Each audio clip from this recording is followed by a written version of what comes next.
Welcome to the second hour of this morning. Here are today's headlines. Former President Park Geun-hye will be released from prison, and her pardon will take effect starting December 31st. She will receive her letter of pardon at the hospital where she is being treated. Park was sentenced to 22 years in prison with a penalty worth 18 billion won for a range of charges including corruption and abuse of power. However, she will no longer need to fulfill her remaining 17 years and 3 months of sentence, and her 15 billion won in penalties will be exempted. In accordance with the law related to former presidential privileges, Park will continue to be protected by security guards for the time being.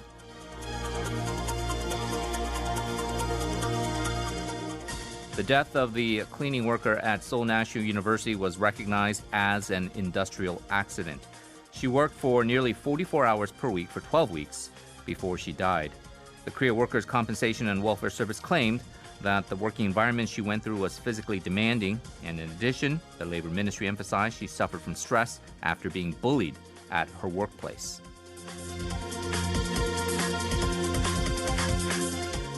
The Minister of Land, Infrastructure and Transport, No Hyun-wook, stated housing prices were likely to decrease in the long term.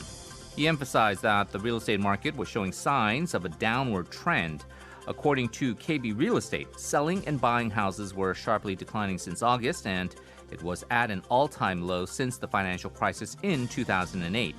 In addition, No introduced plans to collaborate with Seoul Metropolitan City to stabilize housing prices and ensured government-set home prices were not going to increase drastically.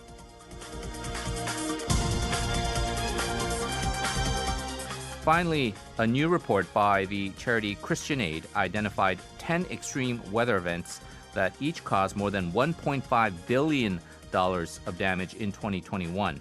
Among them, Hurricane Ida struck the U.S. in August, cost $65 billion, while floods that hit Europe in July cost $43 billion in losses.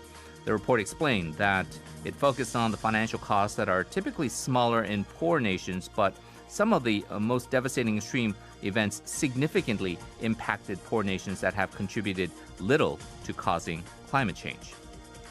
Coming up next, our weekly discussion segment, Social Puzzles.